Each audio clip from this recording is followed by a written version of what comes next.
Selam bebiler, nasılsınız? İnşallah hepiniz çok iyisinizdir, çok sağlıklısınızdır, çok huzurlusunuzdur, çok mutlusunuzdur. Beni sorarsanız ben de çok iyiyim, şükürler olsun diyelim. Nasıl gidiyor, her şey yolundadır inşallah diyoruz. Ve şöyle bir geleyim dedim, bana bir geldiler, ben de bir gelmek istedim. Dedim ki bir geleyim, tık tık tık, bakalım neler oluyor, neler bitiyor, bir kontrol edelim dedim. Özellikle küs, ayrı, dargın olanlara açılım yapmamı istediler. Abla adım atacak mı? Abla gelecek mi? Abla ne olacak diye sürekli soruyorsunuz. Ben de dedim ki o zaman bir açılım yapalım. Bakalım neler oluyormuş. Ama şöyle bir açılım olacak. Bakın şimdi biraz farklı olacak bu.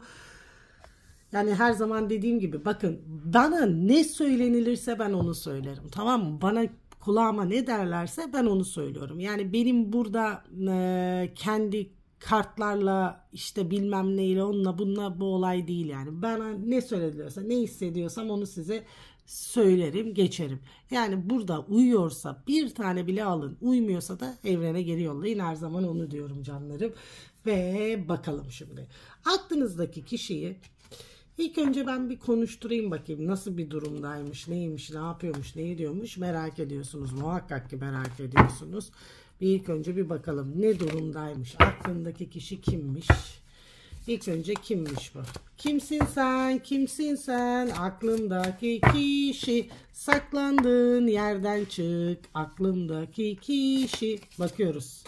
Şimdi burada diyor ki özellikle aradaki kırgınlığın, dargınlığın sebebi sizden alakalı değil yani. Karşı tarafın diyor tamamen bunu diyor kurmuş, planlamış ve oynamış. Öncelikle bunu size söyleyeyim.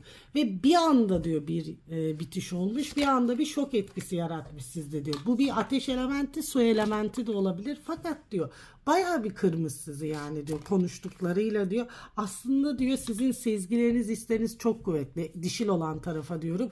Siz ne hissediyorsanız bakın bu ilişkide hissettiğiniz ve gördüğünüz, gözlemlediğiniz her neyse bu doğrudur. Tamam mı?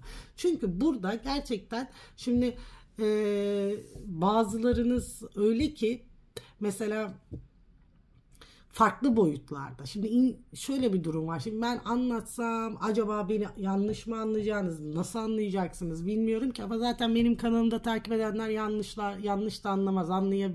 Bileceğiniz ya, anlayan anlasın aslında kısada. Şimdi insanların anlayış kapasitesi ve enerjileri, ruhları kademe kademedir. Tamam mı? Şimdi burada kimle enerjim tutuyorsa bu bir kere spiritüel bir insan ve aynı zamanda da farkındalığı olan, ruhsal olarak da her şeyi hisseden ve belki de şifacılıkla da uğraşan bir kişi. Kimle enerjim tutuyorsa. Şimdi bakalım. Şimdi diyor ki zaten sen hayatında çok sıkıntılar çekmişsin diyor. Yani sen diyor evlenip ayrılmışsın. Senin 2 çocuğun var. Bir çocuk kaybın da olmuş deniliyor burada. Veya düşükte yapmış olabilirsin. Ama senin hayatında hiçbir şey kolay olmuyor. Bu neyden kaynaklanıyor biliyor musun? Buradaki özel ruhtan kaynaklanıyor. Yani senin kendi ruhun çok güçlü. Anlatabiliyor muyum? Sana verilmiş görevler var. Senin onları yapman lazım. Onların farkında olman lazım. Sen onların farkında olmadıkça ilişkilerinde de bu böyle. Hep böyle hayatına giren kişiler, hep böyle senin hayatına giren kişiler hep senin hayatında bir sınav oluşturuyor. Ve bu sınavın içerisinden çıkamıyorsun diyor sana. Yani sen sorguluyorsun, farkındasın bunların neden olduğunu, niye hayatında bu tarz kişiler girdiğini, ama burada diyor senin bir görevin var, o kişinin de sana bir görevi var, yani ikinizin de birbirinize bir görevi. O sana mesela sabırsızsındır, sabrı öğretiyordur. Sen diyor daha şeysindir, hani böyle daha hareketlisindir, yani dengeliyorsunuz birbirinizi. Anlatabildim mi? Fakat burada bana diyor ki 8 gün 8 saat 8 haftadır diyor. Burada bir diyor engeller var ve bu engeller aşılamıyor. İlişkiyle alakalı deniliyor. Bakın belki bir para çıkışı olmuştur elinizden diyor. Bu kişi diyor size maddi olarak da yardım etmiştir veya siz ona etmişsinizdir diyor. Yani birbirinize yaptınız ama özellikle de bir tarafın fazla yaptığı bir dengesizlik var burada ilişkide ve bu yaptığından da pişman bir taraf, tamam mı? Bu hangi taraf diye sorarsan bana bu eril taraf diyor pişman diyor size karşı yaptıklarından. Şimdi bu maddi olarak yapmıştır, manevi olarak yapmıştır, bir pişmanlık var deniliyor. Özellikle de bakın siz aslında diyor yan yanayken diyor hani bir sorun bir sıkıntı yokmuş ama özellikle Aslan burcuysanız dişil veya eril diyor ki yani ben diyor senin yanında güçlü olduğumu biliyorum diyor. Bana bazı konularda da destek oldun ama diyor. Ben diyor hatıralarla diyor kendi diyor geçmişte diyor yaşadıklarımızla diyor. Bunlarla diyor avunuyorum diyor.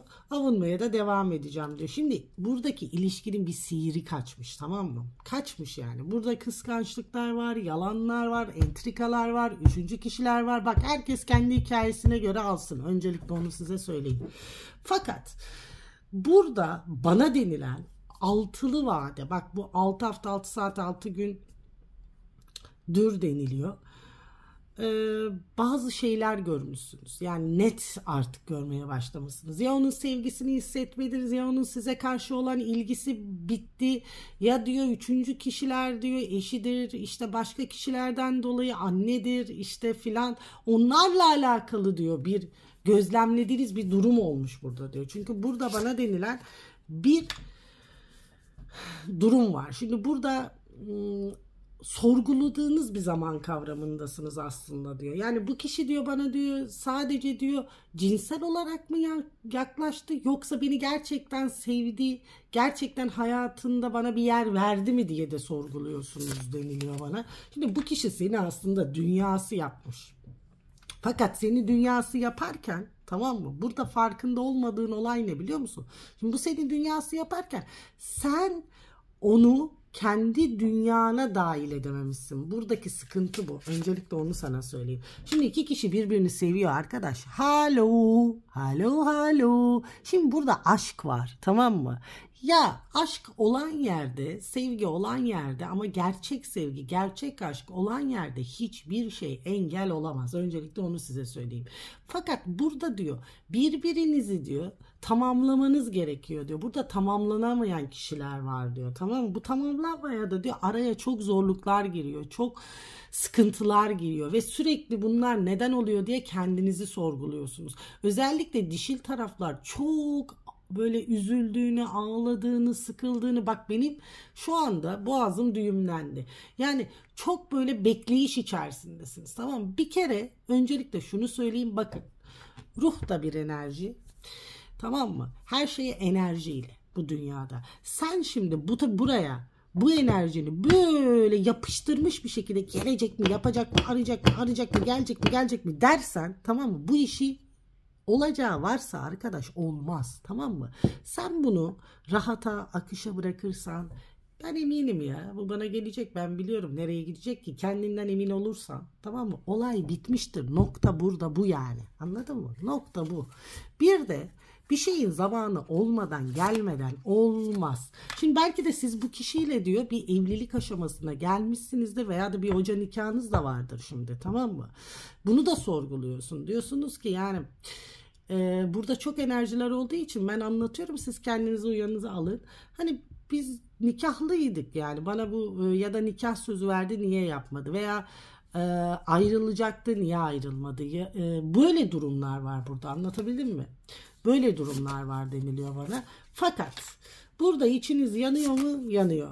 Seviyor musunuz? Seviyorsunuz. Karşı taraf sizi seviyor mu? Tabii ki de seviyor. O da hatıraları sizi unutmak için elinden gelen her şeyi yapıyor ama ne yazık ki başaramıyor diyor. Şimdi siz bir şey bekliyorsunuz. Yani size adım atmasını bekliyorsunuz. Ve bu kişi, tamam mı? Ne yazık ki iki kişi arasında kalmış. Öncelikle onu size söyleyeyim. Ve ilişkide bazı kişiler tarafından diyor özellikle aileleri veriyor burada. Bak bu çocuk olabilir, işte ne bileyim ben yani anne olur, baba olur, işte eş olur, bunlarla alakalı diyor. Bu ilişki bu noktaya gelmiş diyor. Yani artık hiç kimsenin birbirine sabrı kalmamış diyor. Bir de şöyle durumlar var. Şimdi arkadan dönen dolapları görmüşsünüz, yani gözünüze soka soka bazı şeyler yapılmış. Şimdi bu aldatma olabilir, sosyal medyadan yazışma olabilir, geçmişteki kişiyle diyor bir görüşmesi, yazışması olabilir. Bunlardan dolayı diyor siz diyor önünüze çıkmış bazı şeyler, hayal kırıklığına uğramışsınız. Şimdi bu kişi diyor mimar olur, inşaatla uğraşabilir, bir özel şirkette çalışabilir ama şu var, her şeyini planlı programlı yapan bir eril var burada ve para odaklı diyor. Para odaklı bir insan diyor. Ve bak bu eril diyor evli diyor, tamam mı? Evli yani toprak grubudur. Ve ya da su, bu eril diyor, evli diyor, burada çıkan eril diyor. Yani evli diyor veya diyor sizinle bir evlenmeyi düşünürken diyor çok mutlu olduğunuz anda diyor, tamam mı? Bu ilişki diyor bir diyor sıkıntıya girmiş de olabilir. Şimdi bir haksızlık var burada. Ya uğradığınız bir haksızlık var. Böyle kişi bir tarafından kendi işin sahibi de olur. Size haksızlık edilmiş, tamam mı? Bu haksızlığın siz şunu istiyorsunuz. Bak terazi burcu olabilirsiniz. İstediğiniz şey şu. İlahi adalet işleyecek mi Melek Hanım? Hadi biz ayrıldık gittik, barışacak mı, gelecek mi? Hadi bunu da bana söyleyin. Fakat bu ilahi adalet, yani bu döngü eninde sonunda, tamam mı, dönecek mi yani? Ben bunu göreceğim mi? Benim içim yandı diyenler var burada. Yani bana yapılan haksızlığın bedeli ödenilecek mi diyor. Şimdi bakalım sana yapılan haksızlığın bedeli ödülecek mi dediğim zaman, şimdi bu kişi, tamam mı, zaten kendi ateşini kendi hazırlamış. Kendi odununu kendi yakmış, tamam mı? Kendi cehennemini kendi hazırlamış. Onun için sana diyor ki izle ve bekle gör diyor, sana neler olacağını diyor. Ve bu kişinin işleriyle ilgili de sıkıntı olacak diyor. Ve sana ne yaşattıysa diyor aynısını yaşayacak, anlayacak ama iş işten geçecek diyor. Bak aynı zamanda sana diyorum ki şunu takip etmeyi bırak diyorum. Gözlemeyi de bırak, beklemeyi de bırak. Bırak ki diyor, enerjiler bir gelsin, bir normale dönsün ya. Şatsi yapma. Enerjiler bir normale dönsün diyor. Bak ondan sonra gecikmeler oluyor, aksilikler oluyor, iş farklı yerlere geliyor. Gel sen beni dinle ya. Tamam mı? Bir bırak. Relax, relax, relax. Bak ne diyorum sana, relax. Şimdi bakalım hangi kartlarımı seçeyim? Size bugün hangi kartlarımla anlatayım? Ben bunu bir konuşturayım size karşı. Bu ne diyor ya? Bu ne istiyor yani? Bu nasıl bir durumda? Sana karşı duygusu, sevgisi, aşkı ne durumda? Önce ona bakayım. Şimdi seni hala seviyor mu? Öncelikle bunu söyleyeyim bakayım. Seviyor musun karşıdaki kişiyi? Seviyor musun? Sen hala seviyor musun? Seviyor musun? Öncelikle buna odaklanacağız. Diyor ki bak ben diyor, tamam mı, yalnızım. Senin de yalnız kalman lazım diyor. Bir toparlanmamız gerekiyor diyor. Tamam mı? Aynı zamanda dediği bu. Şimdi bu bir yalnız kalmış. Bir düşünüyor. Şimdi seviyor mu dediğim zaman senin arkadaşlarından haber alıyor diyor. Gerçekten dibin dibinde yalnız. Onu da sana söyleyeyim. Özellikle bak burada eğer ki yanlış yapan, ayrılan kişi dişilse, bu dişil de yani bir bataklığa doğru gidiyor. Bak yanlıştasın diyor sana, burada bir dur diyor. Eğer ki diyor bak buradaki dişil evliyse, hayatında diyor başka biri varsa diyor, bir ayrılmışsa da diyor, bak şimdi burada diyor çok karışık durumlar var. Kimle enerjim tutuyorsa. Bir kere diyor, tamam mı, iki kişi de bir yalnız kalıp bir düşünmesi lazım diyor. Öncelikle sana bundan bir haber gelecek mi? Evet gelecek diyor. Bak şimdi özellikle bana burada denilen 3. ayın 12'si, 26'sı ve 5'ine çok dikkat edin. Tarih olarak diyor. Seni seviyor mu? Evet seni seviyor ama şimdi yalnız kalmanız gerekiyor diyor sana. Ve bu kişi sana gelecek. Bak 4. ayın 7'sini veriyor. Affet beni diyecek. Çünkü neden biliyor musun? Bu yaptıkları yüzüne çak çak çak çakılacak bunun. Bu bir kendine gelecek. Ve bu tamamen, tamam mı, hayatın tokadını yiyecek. Şimdi kendi hayatı gayet ritün. Her zamanki gibi yaşıyor. Merak etme yani bir değişiklik yok diyor. Ama senin hayatında hareketlenmeler var. Senin hayatında diyor zorluklar var. Senin hayatında diyor sıkıntılar var. Senin psikolojik sıkıntıların oluşmuş bu kişiden dolayı diyor. Ve diyor sorumlulukların o kadar ağır ki taşıyamıyorsun diyor. Bir de onun üstüne bu ayrılık, bu sorunlar, işte bu sıkıntılar eklenmiş diyor. Tamamen kaldıramıyorsun artık diyor. Ama sana diyor ki güçlüsün sen hayatım diyor. Ve senin beklediğin kişi sana gelecek ayağına ve sana diyecek diyor. Beni affet diye diyor. Ondan sonra sen bir aynalama yapman lazım. Acaba affetmem mi lazım, affetmemem mi lazım? Burada da kararı verecek kişi sensin diyor. Aldım, kabul ettim, aldım, kabul ettim. Peki, gene sorayım. Benim bu ilişkide ne yapmam lazım arkadaş ya? Ben bu ilişkide ne yapmam lazım? sormak istiyorum. Benim bu ilişkide ne yapmam gerekiyor? Hadi bakalım. Benim bu ilişkide ne yapmam gerekiyor? Ne yapmam gerekiyor? Bir bakalım. Ne yapmam gerekiyor? Soralım. Diyor ki sana. Şimdi senin dünyana ne katıyor bu insan? Sana ne kattı? Senden ne götürdü? Senden ne aldı? Bir kere bunları bir bakacaksın diyor sana. Ve diyor ki sana her anlamda destek oluyor mu? Seni seviyor mu? Sana gerçekten değer veriyor mu? Seni yüceltiyor mu? Bunlara da dikkat edeceksin diyor. Ve diyor ki karşılık beklemeden mi yapıyor her şeyi, yoksa diyor karşılık bekleyerek mi yapıyor? Bir kere bunlara konsantre olacaksın diyor. Şimdi sana denilen şu. Şimdi bu senin diyor çok canını yakmış. Şimdi bazıları da ekstra yapmış. Senin dayanıklılığını ölçmüş. Kimileri de çok çakal kurnaz yalnız. Bakalım ne tepki vereceksin, nasıl karşılayacaksın, nasıl davranacaksın diye bir seni böyle ölçüp biçmesi de olmuş bu kişinin. Yani gözlemlemek için sana böyle yem atmış. Sen de o yemlere düşmüşsün aslında. İşin aslı bu. Ne yapman gerekiyor dediği zaman sana diyor ki uyum. Eğer bu kişi diyor seninle uyum içerisindeyse diyor sana, tamam mı? Sen diyor bu kişiyle ilerleyeceksin. Ama diyor senden gizlenmiş bazı durumlar var diyor. Bunlar su üzerine çıkması lazım diyor. Şimdi burada birileri bir maske takmış yüzüne oynuyor. Bunun farkındasın diyor. Ve sen bu işi öğrenmek için sonuna kadar da gideceksin diyor. Peki gittikten sonra ne olacak diyor. Sen diyor, tamam mı? Değişeceksin, yani bir değişime uğrayacaksın. Transformers, tamam mı? Bu değişiklik diyor sana iyi gelecek mi? Tabii ki de iyi gelecek diyor. Bu zorlu bir değişim olacak ama diyor bu zaten senin değişmen için olacak hayatında diyor. Onu sana söyleyeyim. Şimdi özellikle de şu var.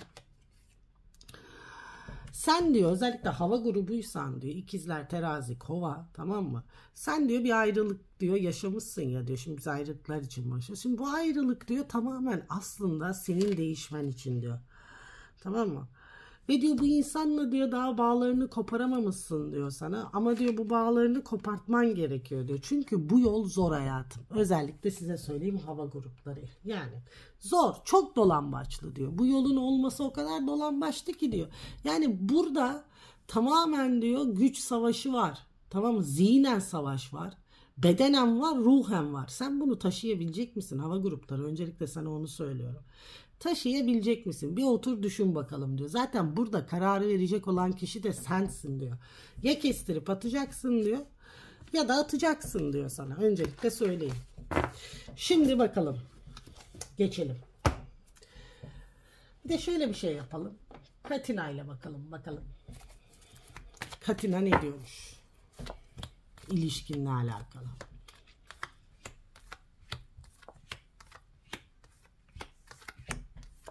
Hadi bakalım. Katina'da ne diyormuş? Şimdi diyor ki bak bu bir kurnazlık, çakallık yapıp gelecek, tamam, bir şeyi mani edip yani engeli çengeli açacak bu ve yazacak sana, yani onu sana söyleyeyim. Ve sen, tamam mı, söyleyemediğin her şey o kadar boğazında kalmış, düğüm düğüm olmuş ki aslında sadece istediğin şey değer, kıymet diyor. Ve bu değer, kıymeti bu kişi sana verecek mi? Verecek. Korka korka bak bu engeli aşacak senden diyor. Şimdi aranızda diyor mesafe de var sizin, uzaklık da var veya da diyor yani şu andaki ya da bu kişi diyor yola gidip geliyor diyor. Öncelikle şunu size söyleyeyim. Bu kişi diyor, tamam mı, bağlı olduğu bir yer var. Ya evli bu kişi ve bu bağlı olduğu yerden de bir türlü kopamıyor diyor. Evet, bu kişi evli diyor size. Veya da siz evli olabilirsiniz. Yani burada bir evlilik var deniliyor. Ve diyor ki bak bu kişiyle buluşacaksın ve bu kişiyle konuşacaksın, görüşeceksin diyor sana. Senin istediğin şey diyor bu kişinin evliliğini, yani üçüncü kişiyi diyor aradan atması, süpürmesini istiyorsun. Yani atmasını, atılmasını, yani hayatından çıkarmasını istiyorsun diyor. Senin istediğin bu diyor, tamam mı? Fakat diyor bu üçüncü kişi aradan çıkar mı? Şimdi şöyle bir durum var. Bu üçüncü kişi aradan çıkmaz diyor. Çünkü hayatı dört dörtlük. Niye çıksın ki diyor sana. Ve de çocuklar var. Bu çocuklardan dolayı çıkmaz diyor. Onun için diyor bunun için bir zaman lazım. Gerçekten diyor bu kişiyle diyor sizin ilişkiniz sağlamlaşması için diyor, tamam mı? Öncelikle diyor senin biraz mantığınla düşünmen lazım ve bazı diyor akıl oyunları yapman gerekiyor diyor. Öncelikle onu sana söyleyeyim, tamam mı? Ve diyor ki bak, çok üzülüyorsun bazı şeylerde. Çok üzülüyorsun diyor. O kadar çok üzülüyorsun ki diyor. Ve burada benim gördüğüm kadarıyla, yani bana dediklerine göre, şimdi bazı yapılmış negatif enerjiler de söz konusu. Onlardan dolayı da diyor bu adam bir türlü tamamlanmayı yapamıyor. Yani geliyor olayın ucuna, oradan dönüş yaşıyor diyor. Öncelikle onu sana söyleyeyim diyor. Fakat burada bana söylenilen, hani bu yol biraz zorlu ama Katina'nın bana dediği, burada hani öyle bir bağlantı var ki kimisi o bağlantıyı artık hissedemiyor. Karşı tarafı hissedemiyor. Yani artık bitti diyenleriniz var böyle. Ben artık biliyorum ki bitti, bana dönmez diyenleriniz var. Ben duyuyorum şimdi sizi. Ama diyor ki sana, şimdi sen üzülüyorsun, sıkılıyorsun ama öyle şey yaşanılacak ki olmaz gelmez dediğin kişi senin ayağına gelecek diyor. Şimdi orada da ya sen bu kişiyi üzeceksin, bak abonoz, ya da dört dörtlük devam edeceksin. Bu senin elinde olan bir şey artık. Karşı tarafın elinde olan bir şey değil hayatım. Şimdi ipler senin eline geçti diyor. Aldım, kabul ettim. Şifa olsun öncelikle. Şimdi bakalım. Evet. Neler bekliyor? İlişkide sizi neler bekliyor diyelim. Şimdi kimi benim kartlarıma laf söylüyor. Diyor ki bu kartlar niye yamuk yılık diyor. Bir kere bu kartlar yamuk yılık değil. Bunları ben, en eski kartlarım benim. Çok severim. Çok güzel de enerjileri vardır. Yani öyle söylüyorlar ama ne söylüyorlar işte, laf olsun. Şimdi bakalım ne oluyormuş. Şimdi bu kişi kirli sakallı olabilir diyor. Aynı zamanda da buğday tenli diyor. Gözleri belirgin diyor. Ve dudakları da iri bir insan diyor. Ve isminde A, M, D, R, tamam mı? B harfi var. U harfi var, K harfi var. Kendinize uyanı alın, tamam mı, isim olarak. Ve bu kişi diyor seninle ilgili o kadar güzel hayaller kurmuş ki fakat bu hayallerini bir türlü gerçekleştirememiş. Şimdi bu kişinin bunları gerçekleştirmesi, yapması diyor, eğer ki sen sabır edersen 10. ayları veriyor diyor.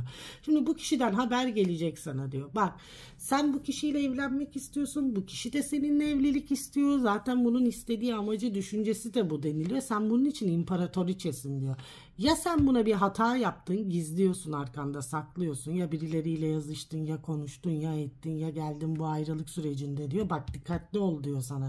Anladın mı? Sonradan diyor bak senin bir açığın çıkar, pişmanlık yaşarsın. Bu küslük, ayrılık sürecinde ne olursunuz bir yerinizi kırın, oturun yani, tamam mı? Hem adamı istiyorsunuz hem de burada hata yapıyorsunuz. Yani yok onunla yazışayım, yok bununla yazışayım, ya zaman geçer, çivi böyle bir dünya yok ya. Yapmayın bunları ya. Ne olursunuz yapmayın. Bak burada söylüyorum size. Bazı şeyler ortaya çıkabilir ve bu beklediğin kişi de diyor seni aniden bir boşluğa bırakır. O hayal ettiğin evlilikte, ilişkide tamamen elinden gider diyorsun. Ne için? 2 tane gerizekalı ile yazıştın diye. Tamam mı? Öncelikle sana bunu söyleyeyim. Bak dikkat et diyor sana. Benden söylemesi. İster dinleyin, ister dinlemeyin. Çok dikkat et diyor sana. Çünkü buradaki kişi bir kere eli uzun bir kişi. Her şeyden bilgisi olan bir kişi. Yani seni takip eden bir kişi. Seninle ilgili her detayı bilen bir kişi diyor. Bak çok dikkat et, attığın adıma inat etme, kıskandırmaya çalıştırma, hata yapma diyor sana. Sonradan çok üzülürsün diyor. Evet, kendi saraylı kartlarımla bakalım ne oluyormuş. Bir de bunlara soralım bakalım. Şimdi diyor ki sen oturmuş bekliyorsun diyor ve hayır gelmez etmez, çok zor ve kendin de zorluktasın zaten deniliyor bana ve sen evlenmiş ayrılmış bir tane bir oğlun da olabilir diyor. Fakat diyor bak burada diyor ki etrafında çok düşmanlar var, bunlara çok dikkat et, dedikodulara da çok dikkat et, çok konuşuluyorsun sen diyor. Eğer ki evliysen de diyor bazı şeyler ortaya çıkabilir. Bak evliysen, hayatında birisi varsa diyor Bunu da diyor bir arkadaşına, dostuna anlattıysan diyor bundan diyor bir hata görebilirsin diyor sana. Bundan yana diyor, tamam mı, etrafa bir dedikodular, konuşmalar duyabilirsin diyor. Bir canın yanabilir diyor. Bak bazı şeyler ortaya çıkarsa diyor bunlar iyi olmaz diyor sana. Çok dikkat et diyor. Çok çok dikkat et. Bir yola gideceksin diyor. Bir çözmen gereken işler var, yapman gerekenler var. Biraz bunlara odaklansan çok iyi olur diyor sana. Ve senin hayatındaki kişi diyor kendi işinin sahibi, güçlü bir yapıda diyor, dışarıdan sert görünüyor ama kalbi pamuk gibi bir insan diyor. Öncelikle onu söyleyeyim. Ve güçlü yapıda diyor. Bak maddi manevi güçlü olabilir diyor. Ve diyor bak bu Aslan Burcu da olabilir diyor. Öncelikle onu sana söyleyeyim. Ve senin diyor bak bu kişi neyi sorguluyor biliyor musun? İlişkinizde. Şu an küssünüz, ayrısınız ya. Bana sadık kaldın mı kızım sen diyor. Yani sen bana sadık kaldın mı acaba diyor. Yani sen benim misin daha yoksa yanlış yaptı mı diyor. Burada bir güven problemi var. Özellikle de erillerin var bak. Buradaki kim dinliyorsa tamam, erillerin dişillere karşı bir güven problemi var arkadaşlar. Var yani, sen bana sadık kaldın mı diyor. Tamam mı? Ve diyor ki yani ben diyor seninle mutluyken, tamam mı? Şu an diyor bak bu kapı kapalı ama bu kapı sana açılabilir. Açılacak da diyor. Tamam mı? Biz gene mutlu olacağız diyor. Ama eğer ki arkamdan bir tilkilik, kurnazlık yaptıysan bak o zaman neler olacak diyor. Anladın mı? Ve bak istediği şey sadece ve sadece seninle mutlu olup seninle bir hayat kurmak diyor bu erilin diyor. Ve bu bunu yapacak mı? Yapacak. Çok sıkıntılı olacak canlarım benim. Ama yapacak mı? Yapacak. Yapacak ya. Kafaya koymuş yani, yapacak. Ve bak bundan gelecek size haberler var. Çok sevineceksiniz deniliyor. Ve bir şeylerin bitişi var burada. Bir bitiş var yani, bir bitiş. Ve bak artık diyor bu ayrılıktan sonra diyor bakış açısı değişmiş yani diyor olaylara diyor. Daha çok diyor böyle diyor kendi için, kendi yaşantısı için, kendi konforu için, kendi için yaşamayı aslında öğrenmesi gerekiyormuş. Bunun farkına varmış bu. Yani odur budur sırtımdaki yüklerden kurtulmam gerekiyor diyor. Bunun farkına vardığı için de diyor size adım atacak. Tekrardan diyor ilişkinize sahip çıkıp birlikte ilerleyeceksiniz deniliyor. Aldım, kabul ettim, aldım, kabul ettim canlarım. Size uyanı alın, uymayan evrene geri yollayın. Seviliyorsunuz, sizleri çok seviyorum. Beğenmeyi ve yorumları da bekliyorum. Görüşmek üzere diyorum. Çiğ.